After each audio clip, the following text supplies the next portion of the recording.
Saudações a todas e a todos. Bom, o Expresso essa semana vai se voltar ao assunto mais quente da temática de contratações públicas brasileiras na atualidade, que é a efetiva transição entre regimes estatórios.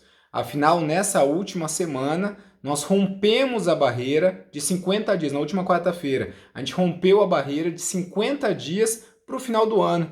E que é o que se desenha, né? 50 dias também para a revogação do regime licitatório anterior. E nesses últimos tempos veio à baila um acordo no Tribunal de Contas da União trazendo características quantitativas sobre o parco uso da nova lei de licitações em nosso país. Então esse expresso vai ser bastante saboroso. A gente vai tocar. Será que vai haver, de fato, essa transição ou deve haver uma prorrogação ainda do regime licitatório antigo? Como que está sendo ou não está sendo essa transição no dia a dia das organizações? E, obviamente, a gente vai dizer, será que vale a pena a gente insistir no regime licitatório antigo, como se deu aí em março, que a gente teve essa prorrogação, ou está na hora da gente encarar essa realidade e engatar uma marcha aí para frente e fazer, de fato, essa mudança para o nosso país? Vem comigo. Como ponto de partida, comecemos então pelo acórdão recentemente exarado pelo Tribunal de Contas da União, um trabalho muito bem conduzido, um desdobramento, né, de uma provocação aí desde 2022 feita pelo ministro Zimmer e que marcou ainda no final de 2022 talvez uma entrada em campo mais clara do Tribunal de Contas da União enquanto diligência efetiva para essa transição. E o que ocorre? O acórdão traz um diagnóstico quantitativo sobre o parco uso da lei em termos, né, de órgãos e das três esferas da federação. Toma dados do PNCP, toma dados aí do Compras, GovBR, de portais privados e chega a um diagnóstico que todo mundo sabia. Mas quando você traz números para isso, fica muito mais concreto, né? Fica muito mais claro a gente tomar decisões e ver de fato essa gradação, aonde estamos ou não estamos. E é um sintoma claro, eu sempre costumo falar, cara, a gente está num script, é um script, então é natural que agora ainda não estejamos usando, né? É natural em termos culturais do Brasil e por aí vai, que não estejamos usando, e se houver a prorrogação do regime licitatório anterior, o comportamento, né, do nosso passado vai fazer com que seja extrapolado para o futuro. Continuaremos, talvez, usando pouco a nova lei. Agora, em outro prisma um pouco diferenciado, também é natural que a auditoria se volte, nesse momento, para um aspecto quantitativo. E aí, da mesma forma, só fazendo um paralelo, que a gente se pergunta, quem regulamentou a nova lei? E a gente não discute a qualidade da regulamentação, a gente está se voltando agora ao prisma. Quem usa a nova lei? E não sobre a qualidade do uso da nova lei. Será que estão fazendo bons ETPs? Será que a pesquisa de preço está seguindo? Será que está tendo compliance com a nova lei? Qual o uso da nova lei? É o pregão e a dispensa, ponto. Tá? Então, mas isso é natural. Isso aí, até o controle, de certa forma, ao longo do tempo, vai ingressando mais, vai tendo mais profundidade.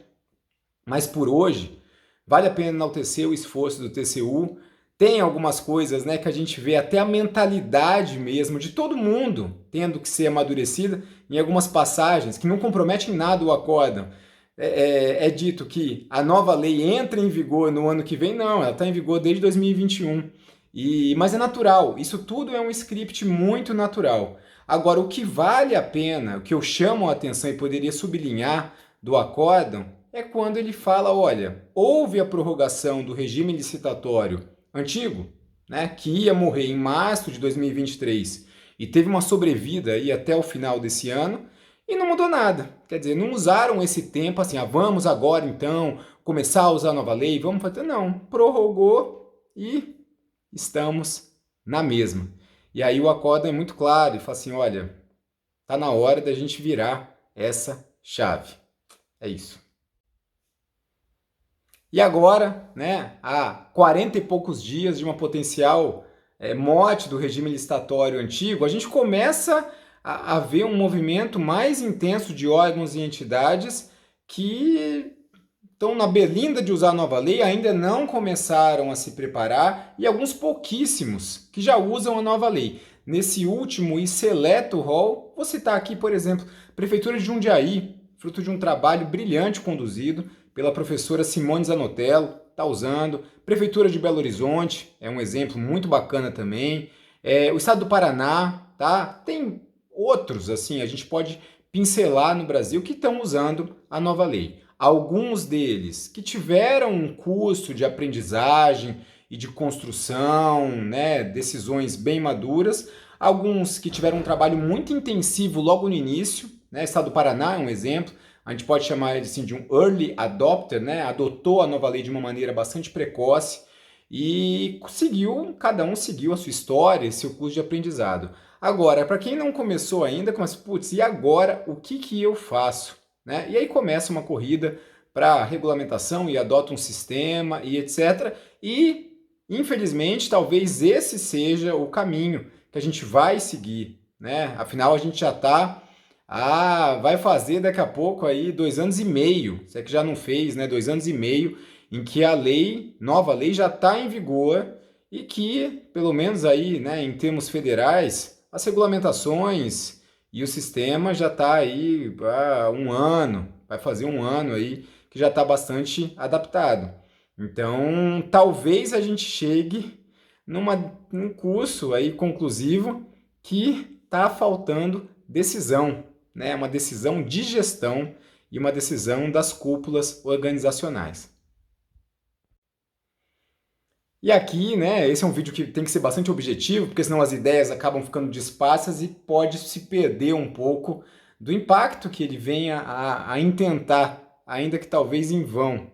Mas é o seguinte, ao gestor público, como a qualquer gestor privado também, é inafastável o dever e a tutela de decidir, né, tomar uma decisão.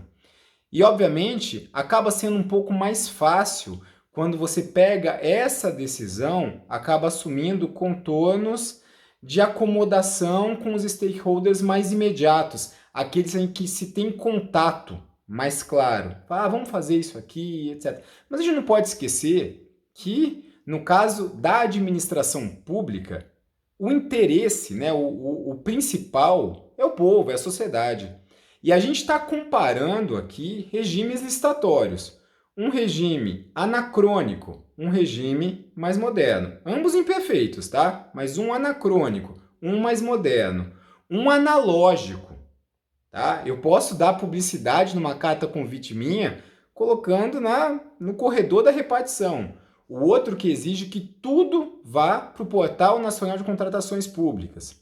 Uma lei, mais uma vez, que é analógica, presencial, as leis antigas. A lei atual, que é a primeira com o DNA de governo digital.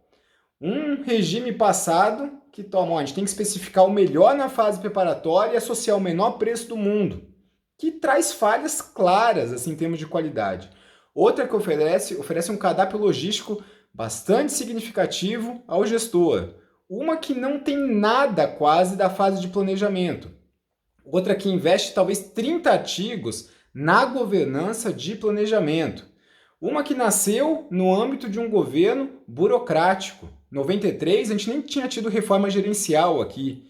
Uma lei que nasceu aqui já, em que a gente tem a administração por objetivos e a nova governança pública como focos principais. Eu poderia me estender muito mais aqui do que talvez seja didático.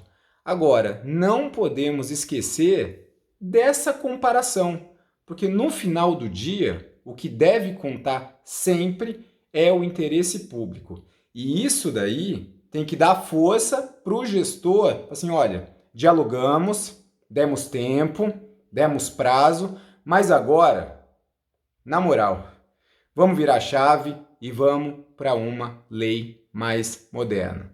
Fui!